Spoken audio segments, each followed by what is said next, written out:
Le 14 juillet 2025, jour de fête nationale, la France apprenait la disparition d'une de ses figures médiatiques les plus marquantes. Thierry Ardisson, l'homme en noir, connu pour son franc-parler et son goût du spectacle, s'est éteint à l'âge de 76 ans après un long combat contre un cancer du foie. Si le pays perdait alors un animateur de télévision incontournable, sa famille et ses proches perdaient avant tout un père, un ami et un mari. Parmi ceux qui l'ont accompagné jusqu'à son dernier souffle, Audrey Crespo-Mara, journaliste et présentatrice du JT de TF1, était sans doute la plus présente, la plus vigilante, la plus aimante. Depuis 16 ans, elle partageait sa vie avec Thierry Ardisson, qu'elle avait épousé en 2014, devenant ainsi le pilier discret mais solide de son quotidien.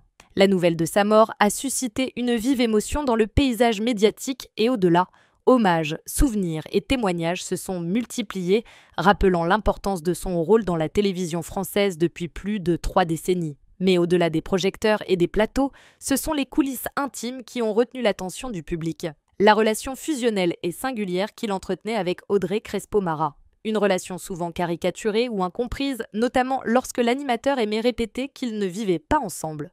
En réalité, il s'agissait d'un choix romanesque, comme l'a récemment confié la journaliste dans sa première interview accordée aux Parisiens. Ils avaient chacun leur appartement, mais passaient le plus clair de leur temps ensemble, collés l'un à l'autre, selon ses mots. Dans l'église Saint-Roch, le 17 juillet, l'émotion a atteint son paroxysme lors de la cérémonie d'adieu. Les obsèques, organisées selon les volontés de Thierry Ardisson, ont réuni ses 3 enfants, Manon, Ninon et Gaston, ainsi que les 3 femmes qui avaient marqué sa vie, Christiane Bergognon, sa première épouse, Béatrice Loustalan, la mère de ses enfants, et enfin Audrey Crespo-Mara, la dernière, celle qu'il qualifiait de femme de sa vie. Ce rassemblement exceptionnel illustrait une fois encore la complexité mais aussi la sincérité de cet homme qui n'a jamais caché ses contradictions. Au micro, Audrey Crespo-Mara a pris la parole avec une franchise rare, fidèle à l'esprit de son mari. « Tu es droit, franc, sans filtre, sans faux semblant. Ça ne t'a pas fait que des amis. Et alors ? Tu t'en foutais », a-t-elle déclaré, arrachant les larmes à l'assistance. Cette introduction à la disparition de Thierry Ardisson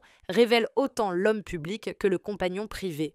Elle met en lumière le double visage d'une figure médiatique qui aura marqué durablement la télévision française tout en cultivant une vie sentimentale riche et passionnée. Plus qu'une simple chronique mondaine, le récit de ces derniers mois éclaire une relation amoureuse hors norme, vécue intensément jusqu'au bout. Pour Audrey Crespo-Mara, qui avoue aujourd'hui trouver du réconfort en retournant dans l'appartement de son mari disparu, Thierry reste présent partout et nulle part à la fois. Une manière poétique de dire que l'absence n'efface pas l'amour et que le souvenir, lui, ne s'éteint jamais. Quand Audrey Crespo-Mara croise la route de Thierry Ardisson en 2009, rien ne laissait présager que cette rencontre allait bouleverser durablement leur vie. Elle est alors une journaliste prometteuse, âgée de 33 ans, tandis que lui, déjà icône télévisuelle, approche de la soixantaine. 27 années d'écart qui, dans l'opinion publique, pouvaient nourrir les clichés ou susciter des interrogations. Mais pour eux, l'évidence s'est imposée.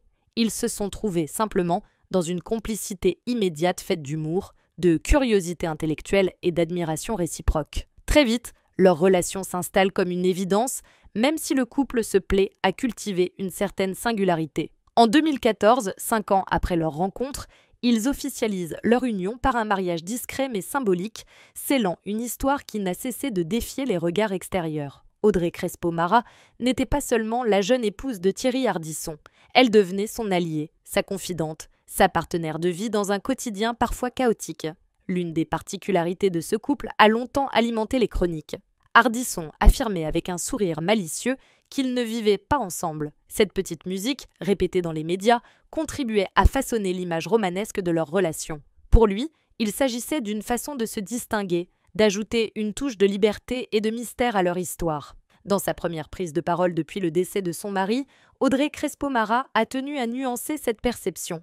Thierry aimait dire qu'on ne vivait pas ensemble parce que c'était romanesque. On avait chacun notre appartement, mais nous étions tout le temps collés l'un à l'autre, chez lui ou chez moi. Cette organisation atypique reflétait bien leur philosophie commune, préserver une forme d'indépendance tout en vivant une fusion constante. Ardisson, qui n'a jamais cessé de cultiver une posture d'homme en noir, hors norme et insoumis aux conventions, trouvait dans ce schéma une cohérence parfaite. Audrey, de son côté, y voyait un équilibre subtil entre intimité et liberté, entre passion et respiration. Leur complicité se manifestait aussi dans le regard que chacun portait sur le travail de l'autre. Elle admirait sa créativité et son franc-parler, lui respectait son sérieux, son professionnalisme et sa douceur, qualité qui faisaient d'elle une figure appréciée de TF1. Ensemble, ils formaient un duo complémentaire, loin des rivalités ou des conflits d'ego. Dans un milieu médiatique souvent impitoyable, leur couple apparaissait comme une bulle protectrice, une enclave d'amour et de loyauté. Pendant 16 ans,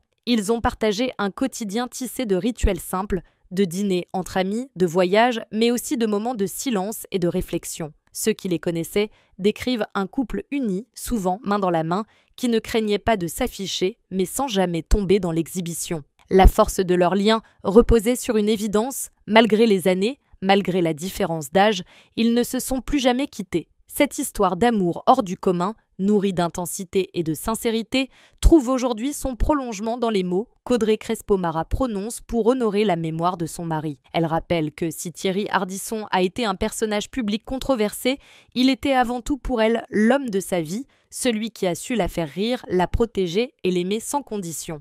Lorsque Thierry Ardisson apprend qu'il est atteint d'un cancer du foie, il sait immédiatement que l'épreuve sera longue et exigeante. Fidèle à sa réputation d'homme franc et entier, il choisit d'affronter la maladie avec lucidité, sans chercher à la maquiller ni à la dissimuler. Autour de lui, sa famille et ses proches se mobilisent. Mais une présence se détache rapidement par son intensité et sa constance, celle d'Audrey Crespo-Mara. Sa compagne, devenue son épouse en 2014, endosse alors le rôle de soutien infaillible, décidé à accompagner l'homme de sa vie jusqu'au bout du chemin. Ce combat, Ardisson l'a mené avec une dignité remarquable. Ceux qui l'ont côtoyé durant ces mois difficiles évoquent un homme affaibli physiquement, mais toujours alerte d'esprit, prompt à l'ironie, à l'humour noir et à la réflexion sur sa propre condition. Il n'a jamais perdu son franc-parler, même face à la maladie, confiant ses proches. Loin de s'apitoyer, il préférait évoquer ses souvenirs, ses projets avortés et ses fiertés passées, comme pour conjurer la fatalité. À ses côtés, Audrey Crespo-Mara se transforme en véritable garde rapprochée. La journaliste, habituée au plateau et à l'actualité brûlante, découvre une autre forme de rigueur et d'endurance, celle qu'exige la maladie. Entre les rendez-vous médicaux, les hospitalisations et les moments d'accalmie, elle veille sur lui, anticipe ses besoins, lui offre une présence constante. « Je ne l'ai pas lâché une seconde », confiera-t-elle plus tard. Cette phrase, simple et directe, résume l'essence de son engagement, ne jamais abandonner, même dans les instants les plus sombres. Pour Ardisson, cette présence fut capitale. Lui qui aimait répéter que leur couple était romanesque, trouva dans cette fidélité une preuve ultime de l'amour qui les unissait. Leur relation, souvent perçue comme atypique, se révélait au contraire d'une solidité à toute épreuve. Audrey incarnait ce rempart discret mais indestructible qui permettait à l'animateur de conserver une forme de sérénité face à la perspective de la fin. La maladie, pourtant, ne fut pas sans douleur. Les proches racontent un Ardisson affaibli, contraint de renoncer aux mondanités, aux émissions et aux grands dîners qui faisaient autrefois partie de son quotidien. L'homme en noir, habitué aux lumières et aux caméras, dut apprendre à vivre dans l'ombre, à accepter la lente érosion de ses forces. Mais il n'était pas seul. Ses 3 enfants, Manon, Ninon et Gaston, se sont relayés à son chevet, offrant à leur père un dernier cadeau d'amour filial. Le 14 juillet 2025, entouré de sa famille et d'Audrey, Thierry Ardisson s'est éteint dignement. Le choix de cette date, jour de fête nationale, a frappé les esprits comme un symbole. L'homme qui avait marqué la télévision française quittait la scène le jour où le pays célébrait sa liberté. Ce départ, préparé avec une étonnante clarté par l'animateur lui-même, laisse derrière lui l'image d'un combat mené avec courage, sans phare ni faux semblant. Pour Audrey Crespo-Mara, ce chemin partagé jusqu'au bout reste une source de douleur, mais aussi de fierté. Elle a accompagné l'homme qu'elle aimait éperdument, avec la conviction d'avoir respecté ses choix, son caractère et son désir de dignité. En cela, son rôle dépasse celui de l'épouse. Elle est devenue le témoin essentiel de la dernière bataille de Thierry Ardisson. Le 17 juillet 2025, 3 jours après la mort de Thierry Ardisson, l'église Saint-Roch, dans le 1er arrondissement de Paris, s'est transformée en théâtre d'émotions et de recueillement. Ce lieu, souvent choisi pour les obsèques de personnalités du monde artistique et médiatique, a accueilli cette fois-ci l'homme en noir, fidèle à son goût pour les mises en scène à la fois grandioses et authentiques.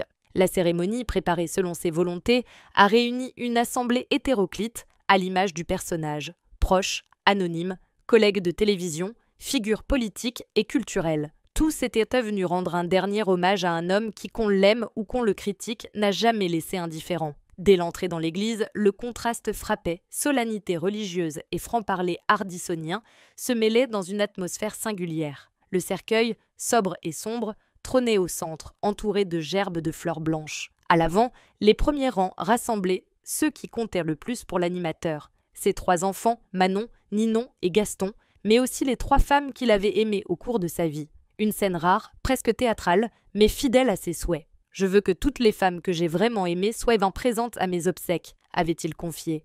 Christiane Bergognon, sa première épouse, Béatrice Loustalent, la mère de ses enfants, et enfin Audrey Crespo-Mara, sa dernière compagne et épouse, ont donc répondu à l'appel, réunis dans une même douleur. Le moment le plus fort de la cérémonie est sans doute venu lorsque Audrey Crespo-Mara a pris la parole. Devant l'Assemblée, elle a livré un discours à l'image de son mari, sans filtre, direct, empreint de tendresse, mais aussi d'une lucidité implacable. Tu es droit, franc, sans filtre, sans faux semblant. Ça ne t'a pas fait que des amis.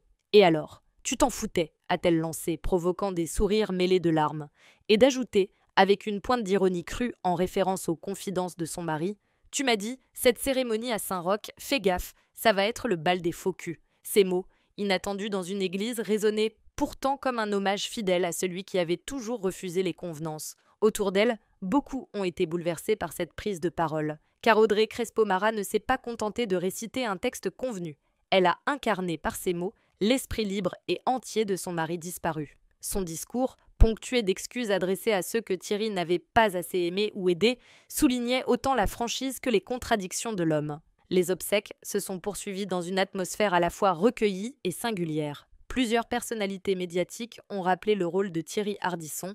Dans le paysage audiovisuel français, ses interviews devenues cultes, son audace à inviter sur ses plateaux des voix qu'on n'entendait nulle part ailleurs, mais au-delà des hommages professionnels, c'est l'homme, le père, le mari qui a été célébré. Quand l'église s'est vidée, chacun gardait le sentiment d'avoir assisté à une cérémonie à la hauteur du personnage, sans hypocrisie, avec éclat et vérité. Dans les regards des proches, une évidence se lisait. Au-delà des mots et des fleurs, c'est l'amour et la sincérité qui dominaient. Thierry Ardisson, fidèle à lui-même, aura transformé jusqu'à ses adieux en un moment inoubliable. Au-delà de l'émotion suscitée par sa disparition, la mort de Thierry Ardisson oblige à mesurer l'empreinte qu'il laisse derrière lui, à la fois dans la sphère intime et dans le paysage audiovisuel français. Car le homme en noir n'était pas seulement un animateur de télévision reconnu, il était aussi un père, un mari, un ami, un être humain façonné par ses passions, ses excès et sa lucidité. Son héritage se décline ainsi sur 2 registres complémentaires.